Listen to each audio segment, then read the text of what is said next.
तो भाई अब आया है रिस्क लेवल, जो सबसे बड़ा रिस्क लेवल होगा दैट विल बी नाउ। मैंने लाइफ में अभी इतना बड़ा रिस्क नहीं लिया जितना अब लेना पड़ रहा है मुझे इस चीज़ के ऊपर सोच के, क्योंकि मैं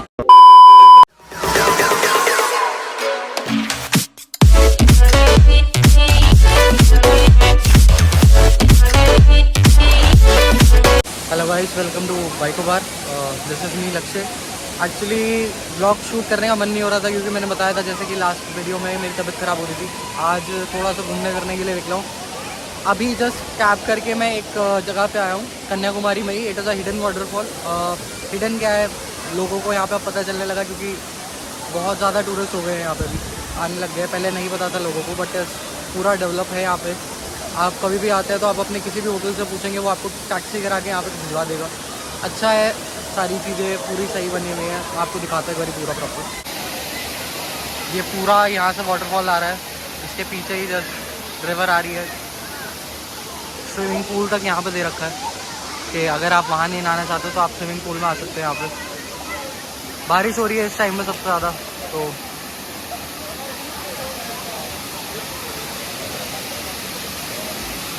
बादल बादल बने हुए हैं। और यही रेंज है पहाड़ों की, सबसे ज़्यादा रेंज भी यही है।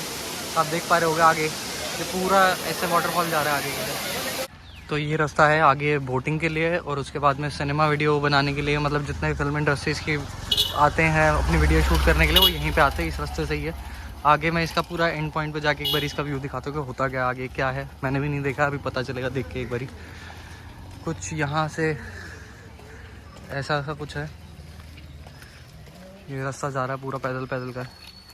चलिए पहुँच के मैं दिखाता हूँ आपको। तो ये एंट्रेंस आ चुका है ब्रिज का, यहाँ से आगे जाएगा पूरा रास्ता। और देखते हैं ऊपर से क्या व्यू आ रहा है आपसे।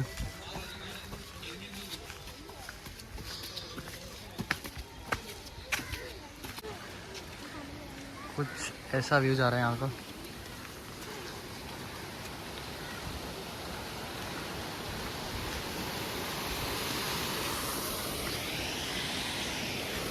अब जहाँ से सारा शूट हुआ है, ये शूटिंग एरिया ही है बेसिकली।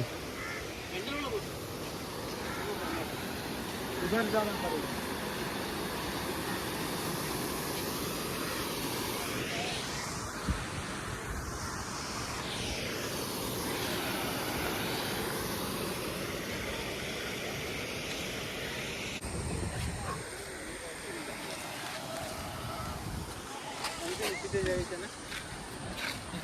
तो कुछ व्यू ऐसा आ रहा है। अब बोटिंग करने आ गए हैं, एक बार मैं दिखाता हूँ कैसे क्या है यहाँ पे। मैं पूरी चीज़ें आपको क्लियर करता हूँ इस चीज़ के रिगार्डिंग पे।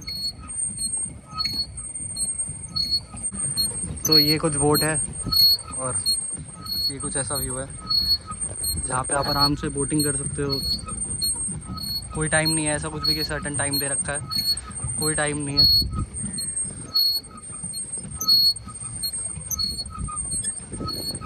50 रुपये की टिकट ली है, और कॉमन है, ठीक है, बढ़िया। बल्कि आप आराम से अपनी फैमिली के साथ में एंजॉय कर सकते हो इस चीज़ को। सो नया location, this is hanging garden. यहाँ पे अभी आगे जाके देखते हैं क्या है। बताया है अभी किसी ने कि हैंगिंग गार्डन है, पूरा ब्रिज बना हुआ। एक बार बाकी देखते हैं। तो 10 रुपये की टिकट लगी है यहाँ पे। कुछ ब्रिज करके बता रहे हैं कि यहाँ से ब्रिज है, पूरा रिवर नीचे से दिखेगा। बाकी आगे जाके देखते हैं लोकेशन पे, मैं आपको दिखाता हूँ। This is the location. यहाँ से एंट्री, ये एंट्रेंस है, यहाँ से जाते हुए आगे पूरा दिखेगा। बाकी आगे मेन पे पहुँचते हैं, देखते हैं क्या है। अभी तक तो मेरे को नॉर्मल लग रहा है, बिल्कुल। थोड़ा सा हाइट पे है, हाँ ये बात है कि पहाड़ की पूरी हाइट पे है। देख पा रहे होंगे आप सामने, बिल्कुल पूरा हाइट पे दे रखा। बाकी देखते हैं। सो यहाँ से ब्रिज चालू होता है, फिर देख पा रहे होंगे नीचे भी कुछ है इसके। पहले तो हम ऊपर ही चलते हैं, ऊपर जाके देखते हैं। नीचे से फिर आने का रास्ता दिया हुआ है, ये सिर्फ जाने का। विल ट्राई कि हम नीचे ना ही जाएँ, क्योंकि ऊपर ही ज़्यादा सही है, क्योंकि नीचे जाना बहुत सीढ़ियाँ हैं इसकी नीचे के लिए। बहुत देख पा रहे होंगे, बहुत ज़्यादा नीचे है ये। पहाड़ की हाइट पे ये ब्रिज बना हुआ है, जो बना हुआ है। अब शायद से इसका हाँ व्यू आने वाला है। Yes, this is a view. Seriously it is good, it is good. बहुत अच्छी हाइट पे दे रखा है।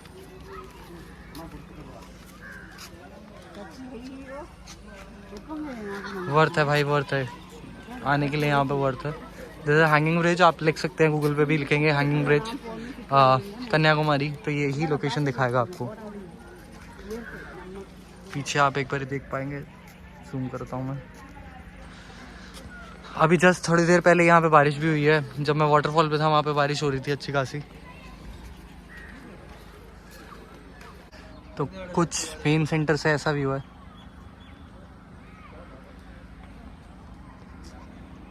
यहाँ से रास्ता आ रहा है और ये व्यू है मेन सेंटर में जहाँ पे खड़े हुए हैं।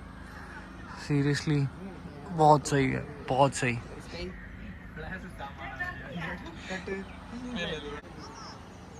तो ये कुछ व्यू है यहाँ का। एक बार 360 व्यू देखता हूँ क्या आ रहा है क्या नहीं आ रहा है।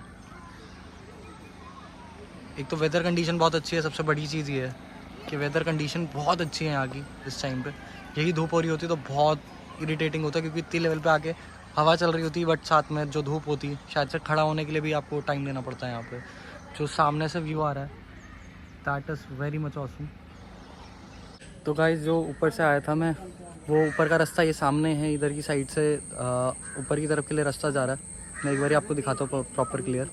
रास्ता ये जा रहा है जो यहाँ से आ रहा है, और ये पीछे से इधर की तरफ रास्ता जा रहा है आगे के लिए। एक बार नीचे चलते हैं, नीचे से व्यू आएगा प्रॉपर। थोड़ा सा सीढ़ियाँ ज़्यादा है, लग रहा था कि मेरे को नीचे नहीं जाना चाहिए, बट लग रहा है कि एक बार हो जाए, क्योंकि बार बार तो आना नहीं है, एक ही बारी है। तो लेट्स सी नीचे की तरफ से क्या व्यू आता है। ब्रिज पूरा यहाँ से चालू है, तो नीचे जाके मैं आपको एक बार प्रॉपर व्यू दिखाता हूँ।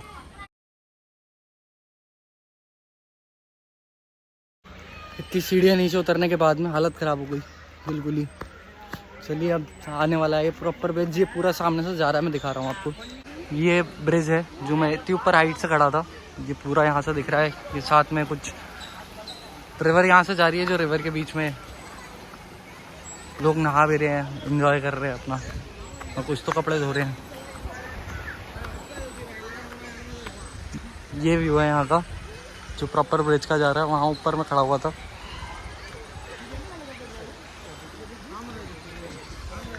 वर्थ इट है भाई आना यहाँ पे, एक बार डेफिनेटली आइए। तो गाइस आपने देखा होगा कि घूमने का सारा कुछ कन्याकुमारी का मैंने ऑलमोस्ट कवर कर दिया। I am not done fully it, क्योंकि एक ही दिन का टाइम था यार, जस्ट मैं घूमने आया था। घूमने का मतलब ये था कि that just are relaxation level, क्योंकि यहाँ पे क्या था कि दैट आप आओ सिर्फ रेस्ट करो, यहाँ पे लेवल ये था। तो उसकी वजह से मैं यहाँ पे आया था। अब एक्चुअली मैं आ चुका कन्याकुमारी, सॉरी नगर कॉल्स जंक्शन पे, जो कन्याकुमारी से 20 किलोमीटर दूर है। वहाँ से मेरी ट्रेन है मदुरई के लिए। अब जाते हैं वहाँ पे, और मदुरई से फिर हमारी 1 बजे की ट्रेन है आगे के लिए। तो अब पहुँच के दिखाता हूँ, फिर वहीं से ब्लॉग को एंड करेंगे। चलिए देखते हैं आगे के लिए। तो भाई अब आया है रिस्क लेवल, जो सबसे बड़ा रिस्क लेवल होगा दैट विल बी नाउ। मैंने लाइफ में अभी इतना बड़ा रिस्क नहीं लिया जितना अब लेना पड़ रहा है मुझे इस चीज़ के ऊपर सोच के, क्योंकि मैं एक दिन का भी डिले नहीं चाह रहा हूँ। मुझे कैसे भी करके आप पहुँचना है, बट सीरियसली ये लेवल हाई हो चुका है। अब मैं आपको बताता हूँ क्यों। रीज़न बिहाइंड दैट इज़ 7:15 की ट्रेन है ये। मेरे को नगर कॉयल से छोड़ेगी ये एग्जैक्ट 12 बजे के अराउंड मदुरई में। अब मेरी ट्रेन है 12:55 पर। अब हुआ ये है कि दैट मैं लास्ट टाइम जो आया था कन्याकुमारी के लिए, उसमें जो ट्रेन डिले चल रही थी दैट वाज अप्रॉक्स 1 घंटा 25 मिनट के लिए लेट चल रही थी वो।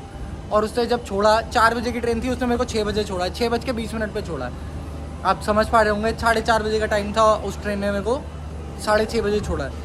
मैं वो रिस्क नहीं लेना चाह रहा हूँ इस टाइम पे। मैंने क्लियरली अभी अंदर जाकर टीटी से भी बात करी, तो मैंने पूछा, अब उसने छूटते ये बात बोली कि सिग्नल ओके है तो मेरे को कोई दिक्कत नहीं है, अगर सिग्नल ओके नहीं है तो डेफिनेटली हम कोई कुछ नहीं कर सकता इसमें। रिस्क लेवल है भाई, 1 घंटे का खेल है सर, देखना पड़ेगा। अगर ये नहीं होता है तो डेफिनेटली लगने वाले, और बहुत लगने वाले हैं भाई, बहुत लगने वाले। पसीने छूट रहे हैं मेरे। ये 4 घंटे जो आगे आने वाले हैं, मेरे को नींद नहीं आने वाली है इसमें। 7 बज रहा है। मैं सोचा था अभी, मैं रास्ते में आते हुए जब मैं उसमें था, गाड़ी में था, मैं बहुत गंदी तरीके से सो रहा था, टेंशन फ्री हो गई। बस यहाँ आके ना मेरे को ट्रेन देखते ही टेंशन होने लगी है इस टाइम पे। अब देखते हैं क्या क्या होगा अब आगे। प्लीज़ भगवान करे ये ट्रेन टाइम से पहुँच जाए। अगर ये लग गई ना तो सीरियसली मेरी बहुत लगने वाली है, बहुत क्या हद से ज़्यादा लगने वाली है, क्योंकि मेरे बहुत से कमिटमेंट्स हैं इस टाइम पे जो मेरे को कंप्लीट करने हैं, और वो नहीं हुए डेफिनेटली। बढ़ेगा भाई, वर्कलोड बढ़ जाएगा, तो इसलिए सोच रहा हूँ मैं जस्ट। चलिए देखते हैं आगे जो भी होगा। मैं बताता हूँ, मेरी खुद की फटी में मैं हंस रहा हूँ इस टाइम में, मेरे को खुद समझ नहीं आ रहा है। चलो देखते हैं आगे, ठीक है गाइस। जैसे कि आपने ये वीडियो अगर एंड तक देखा हो तो आपको होप, यहाँ तक आप देख रहे हैं तो आप पक्के सब्सक्राइबर हैं और बहुत टाइम से देख रहे हैं आप। ये एक्चुअली वीडियो आनी तो 1 महीने पहले थी, बट 1 महीने बाद में आ रही, क्योंकि 1 महीने से कोई भी कंटेंट नहीं डाला है पेज पे। रीज़न बिहाइंड दैट इज़ मेरे कुछ सर्टन रीजंस थे जिसकी वजह से मैंने डाला नहीं। और अब जस्ट मैं थोड़ा सा जाके थोड़ा सा लाइफ में फ्री हुआ हूँ, तो मैं कहा चलो अब ये जो लास्ट ब्लॉग है इसको भी करते हैं और अब इस चीज़ को कंटिन्यू करेंगे प्रॉपरली। 1 महीने का ब्रेक बहुत हो रहा है बीच में, 2 महीने हो चुके हैं ऑलमोस्ट, कि बीच में भी एक बारी मैंने ब्रेक दिया था 1 महीने का, और अभी भी 1 महीने का ब्रेक दिया। सेकेंडली अब मैं आपको बताता हूँ हुआ क्या था। ये मेरी जो ट्रेन थी नगर कॉइल से मैंने ली थी, जो मदुरई का गांधी, आपने जैसे कि देखा होगा इसमें मेरा 1 घंटे से 2 घंटे का डिले चल रहा था। एग्जैक्ट मेरी ट्रेन थी रात में 12:30 बजे की, मदुरई से दिल्ली की।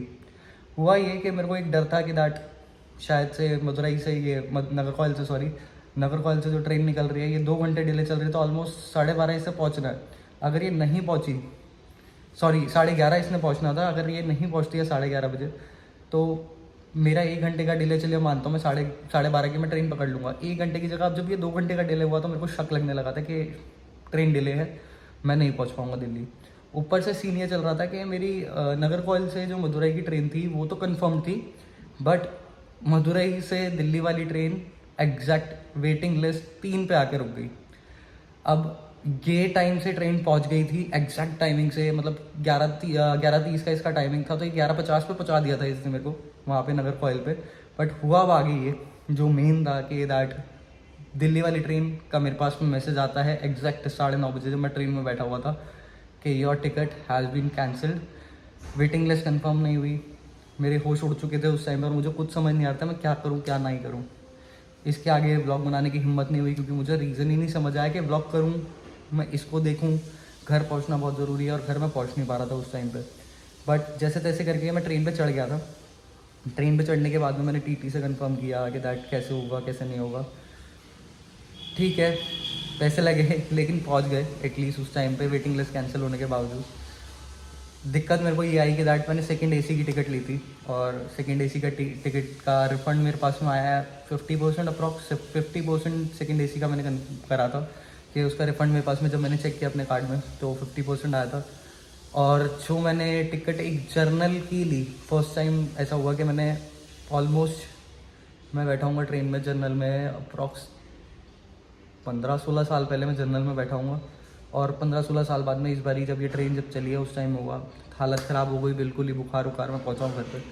उसके बाद से थोड़ी सी हिम्मत नहीं हुई कि मैं इस चीज़ को कंटिन्यू कर पाऊँ। बाकी अगर आपने ये वीडियो पूरी देखी है तो थैंक यू, लाइक करिए, सब्सक्राइब करिए, जितना हो सकता है इस वीडियो को शेयर करिए, बहुत इंपॉर्टेंट है।